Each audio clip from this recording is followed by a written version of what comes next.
están, freaks? Ay, no sé si a ustedes les pasa, pero uno que usa lentes con estas cosas, terminas no viendo nada. Pero bueno, el día de hoy estamos aquí para continuar con algunos temas de las clases virtuales. Déjenme que se me quite un poco el empañado de los lentes. Ahora sí los veo. Ok, en esta ocasión vamos a tratar un tema que es un poco de historia de la física. Vamos a ir un poquito atrás en el tiempo. Vamos a ver lo que es la historia de los modelos atómicos. Por ahí esta historia es bien breve. Básicamente viene desde el 400 antes de nuestra era, o antes de Cristo, como quieran o como suelen ustedes llamarlo. Y vamos a culminar esta historia en 1926 con uno de los modelos atómicos más recientes, no el último, pero sí uno de los más recientes. Y bueno, vamos a empezar primero por decir que esta historia se remonta hasta el 400 antes de nuestra era, o el 400 antes de Cristo, con el señor Demócrito. Por ahí vamos a poner una imagen. Básicamente el señor lo que hizo fue establecer que el término átomo viene de una raíz griega. Su prefijo a quiere decir que no se puede, y el sufijo tomo pues significa dividir. Básicamente es algo que no se puede dividir.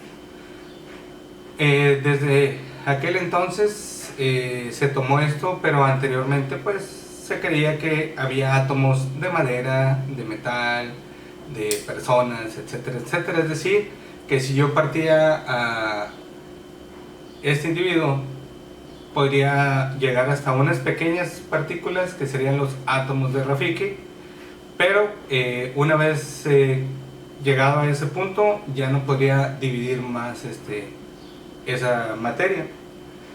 Luego vamos a retomar esto hasta 1803, bueno, de 1803 a 1808, donde el señor John Dalton hace, pues no en sí un modelo atómico, de hecho él la llama teoría atómica o teoría de átomos, donde a través de experimentación se da cuenta que las reacciones químicas, y esto grábenselo bien, porque los modelos atómicos les van a servir mucho para poder entender la química.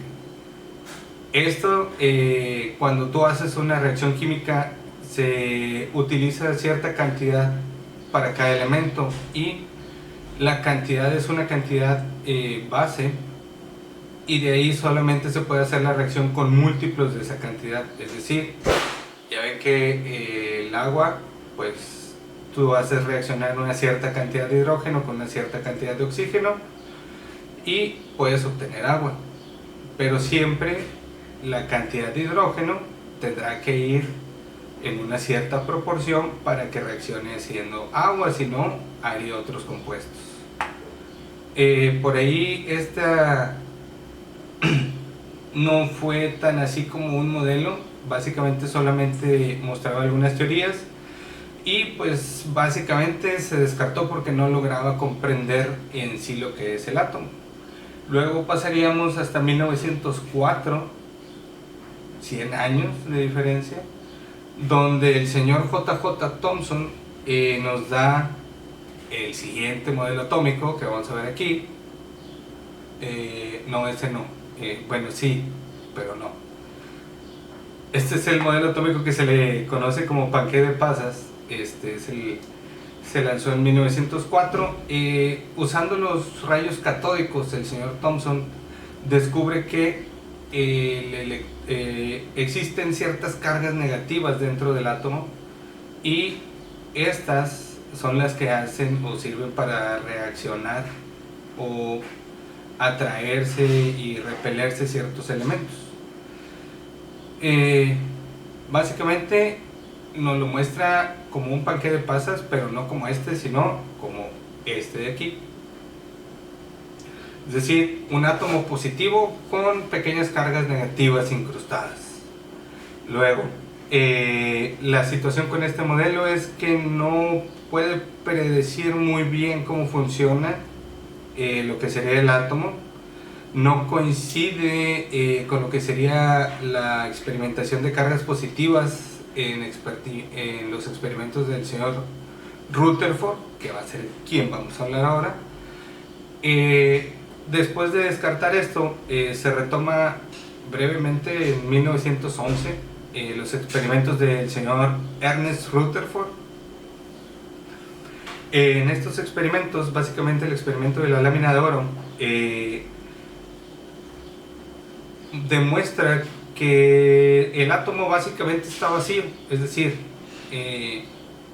lo que viene siendo el átomo en sí está compuesto de mucha parte vacía y un pequeño centro que viene siendo la parte positiva y los electrones alrededor de él. Sin embargo, bueno, en el modelo de Rutherford todavía no se incluye lo que sería en sí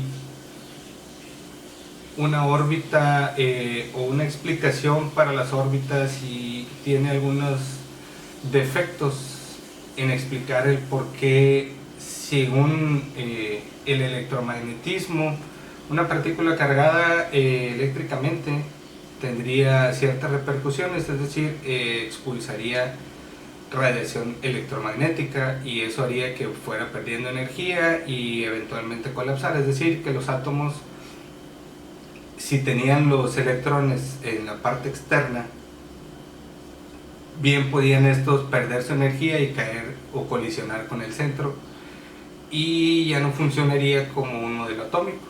A esto, posteriormente, un par de años después, en 1913, el señor Niels Bohr incluye una graduación de niveles de energía. Esto permite explicar el por qué estos electrones no perdían tan rápidamente esa energía, utilizando también algunas otras teorías. No me voy a meter mucho en eso, pero básicamente el modelo de Niels Bohr hace que estos niveles de energía expliquen el por qué no se colisionan lo que son los electrones con el centro o el núcleo de nuestro átomo. Sin embargo, todo esto son modelos, pues, no cuánticos, o son modelos que tratan de explicar físicamente cómo es el átomo. Si recuerdan, bueno, pues vamos a explicar nuevamente que los modelos son una representación o una pequeña representación de la realidad, ya sea exacta o aproximada.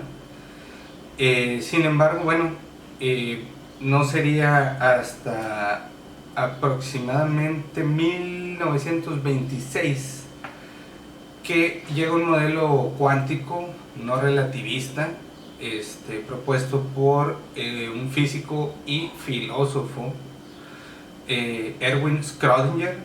En este caso, básicamente Schrödinger ya no utiliza o no pretende hacer una representación física de estos átomos, sino les da una interpretación más matemática, y sobre todo lo hacen a través de la estadística. Y en este caso sí logra predecir un poco mejor lo que serían los niveles energéticos, y dependiendo de este nivel energético del electrón, en donde pudiese encontrarse, ya que en realidad el electrón podemos encontrarlo o no encontrarlo.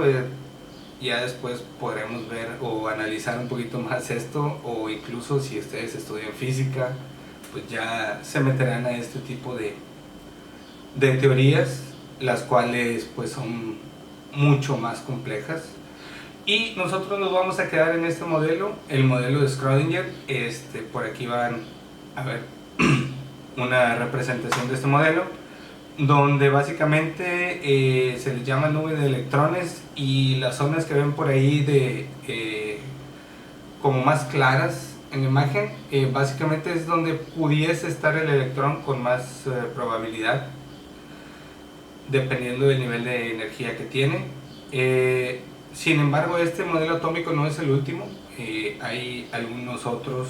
Creo que el más reciente no es tan reciente, pero sería el modelo de Chadwick, propuesto en 1932. Y posteriormente, bueno, pues ya se va a unas teorías más de la física cuántica. Ya no les interesa tanto el cómo representar el átomo, sino el cómo funcionan estas partículas subatómicas, que incluso ya después se descubre que hay quarks, que son partículas más pequeñas que los protones y los neutrones y los electrones. Y de hecho, básicamente estos quarks son los que componen, dependiendo de la combinación, ya sea un protón, un neutrón o un electrón. Pero esto ya no nos toca verlo. Yo les sugiero que se echen una vuelta, puede ser incluso por Wikipedia, pero si tienen la oportunidad de investigar en páginas pues un poco más formales, podrán hacer el ejercicio que se les propone en la página, que viene siendo una línea del tiempo de cómo ha avanzado este modelo atómico a través del tiempo, y el por qué cada uno de estos se ha ido descartando, ya que cada uno presentaba unas ciertas fallas en la explicación de cómo funcionaba el átomo. Yo los invito incluso a ver videos en YouTube acerca de esto, es bastante interesante. En este caso me despido, próximamente veremos algún otro tema. Trataré de hacerlos de esta manera bastante corta e informal, pero para darles un pequeño marco de qué es lo que estamos viendo. Y no se olviden, lo importante es que ustedes investiguen y ustedes se hagan su propia realidad, como dice la física cuántica. Nos vemos.